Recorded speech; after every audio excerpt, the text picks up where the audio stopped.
ഇന്നലെ തന്നെ കൂട്ടുകറിക്കുള്ള കടല വെള്ളത്തിലിട്ട് വെച്ചിരുന്നു. അപ്പോൾ ഇത് കുക്കറിലേക്ക് ഇട്ട് കൊടുക്കാം.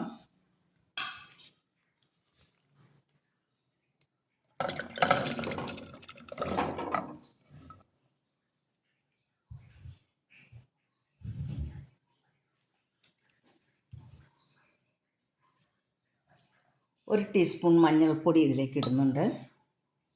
ഒരു അര ടീസ്പൂൺ കുരുമുളക് പൊടിയും കൂടെ ഇടുന്നുണ്ട്.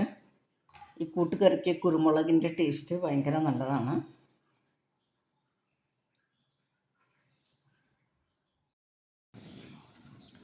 ഇരുന്നൂറ് ഗ്രാം വെള്ളക്കടലയാണ് ഞാൻ ഇതിനു വേണ്ടി എടുത്തിരിക്കുന്നത്. ഇതിലേക്ക് കടല വേകുവാൻ ആവശ്യമായ വെള്ളം നമുക്ക് ഒഴിച്ചു കൊടുക്കാം.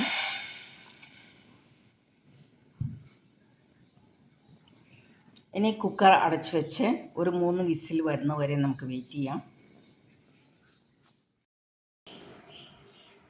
കടല വെന്ത് വരുമ്പോഴേക്കും ചേനയും കായയും നമുക്ക് ഒന്ന് വേറെ വേവിച്ചെടുക്കാം. ചേന ഒരു 200 ഗ്രാം എടുത്തിട്ടുണ്ട്. കായ 2 കായയാണ് എടുത്തിരിക്കുന്നത്, നേന്ത്രക്കായ. അപ്പോൾ ഇതൊരു മൺചട്ടിയിലേക്കിട്ട് നമുക്ക് വേവിച്ചെടുക്കാം.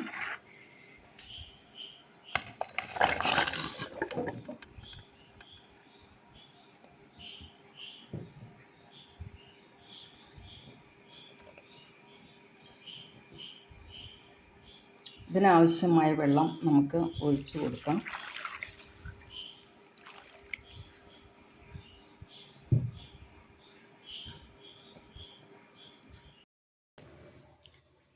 ഇതിലേക്ക് കുറച്ച് മഞ്ഞൾപ്പൊടിയും കുറച്ച് ഉപ്പും ചേർക്കുന്നുണ്ട്.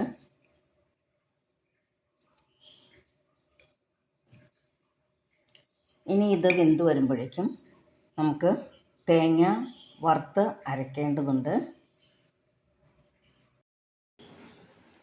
അപ്പോൾ നമ്മുടെ ഈ കൂട്ടുകറിക്ക് ഞാൻ ഒരു തേങ്ങയാണ് എടുത്തിരിക്കുന്നത്. തേങ്ങ വറുത്തിട്ട് വേണം നമുക്ക് അരയ്ക്കാനായിട്ട്.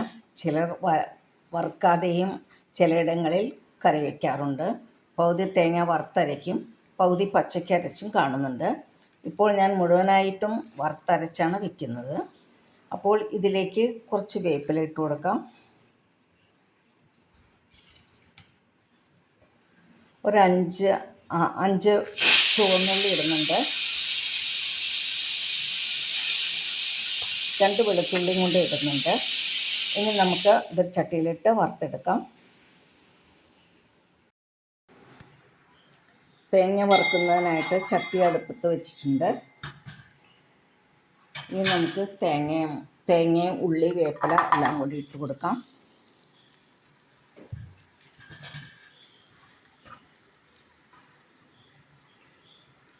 ഈ തേങ്ങ ഒന്ന് നന്നായിട്ട് വെന്ത് വരട്ടെ. അപ്പോൾ ഈ കറിയിലേക്ക് കുറച്ചുകൂടി ഉപ്പ് ചേർത്ത് കൊടുക്കാം.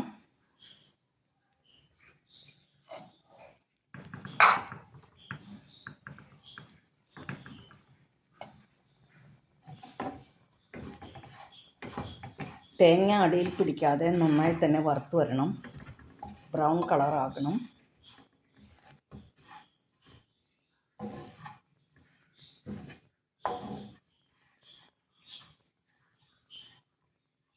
ചെറിയ തീയിൽ വേണം നമ്മൾ തേങ്ങ വറുത്തെടുക്കാനായിട്ട്.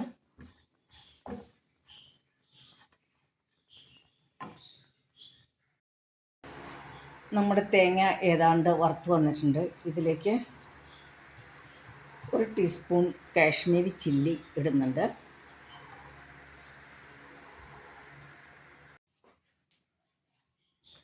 അപ്പോൾ നമ്മുടെ തേങ്ങ നന്നായി തന്നെ വറുത്ത് വന്നിട്ടുണ്ട്. ഇനി ഇത് നമ്മുടെ മിക്സിയുടെ ഗ്രൈൻഡറിൽ, ചെറിയ ഗ്രൈൻഡറിൽ വെള്ളം ഒഴിക്കാതെ ഒന്ന് പൊടിച്ചെടുക്കണം. അപ്പോൾ നമ്മുടെ തേങ്ങ നന്നായി തന്നെ പൊടിഞ്ഞു വന്നിട്ടുണ്ട്. ഒട്ടും അരച്ചിട്ടില്ല കേട്ടോ. അധികം അരയാതിരിക്കുന്നതാണ് ടേസ്റ്റ്. തേങ്ങ വറുത്തത് ഇതിലേക്ക് ഇട്ട് കൊടുക്കുന്നുണ്ട്.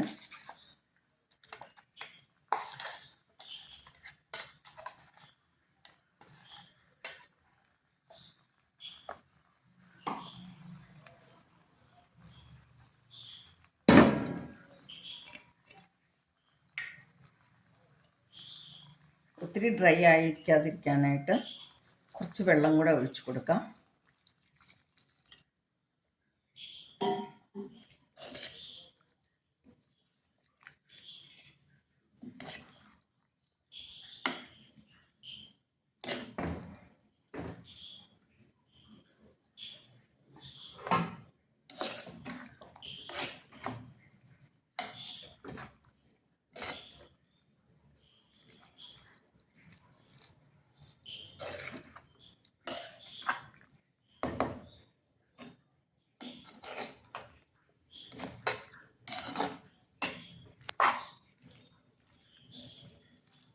ഇനി ഇത് നന്നായിട്ടൊന്ന് യോജിച്ച് വരട്ടെ.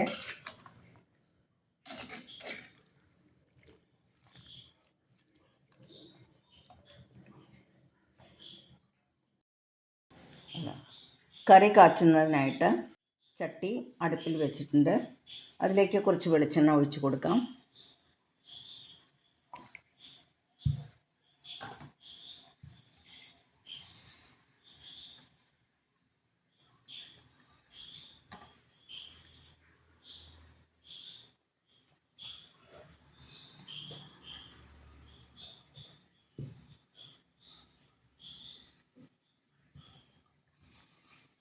എണ്ണ ചൂടായി വന്നിട്ടുണ്ട്. ഇതിലേക്ക് കടുക് ഇട്ട് കൊടുക്കുകയാണ്.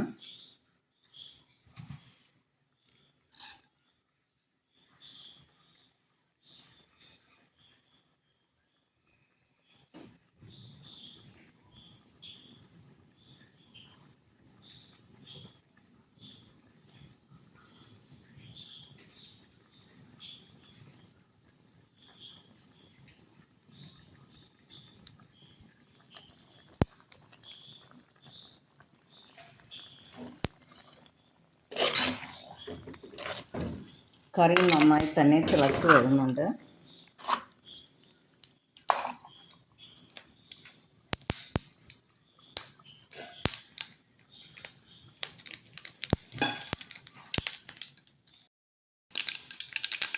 ഇതിലേക്ക് കുറച്ച് കറിവേപ്പിലയും വറ്റൽമുളകും കൂടെ ഇട്ട് കൊടുക്കുകയാണ്.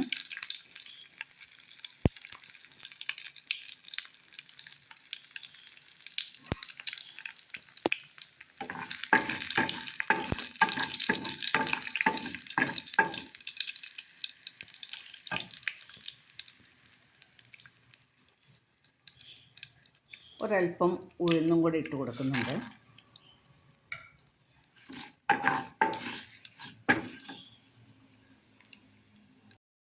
അപ്പോൾ നമ്മുടെ സ്വാദിഷ്ടമായ കൂട്ടുകറി റെഡിയായി. ഇനി അല്പം ടേസ്റ്റ് ചെയ്ത് നോക്കാം. ഉപ്പ് ആവശ്യമെങ്കിൽ ഉപ്പ് കുറച്ചുകൂടെ ഇടേണ്ടതായി വരും.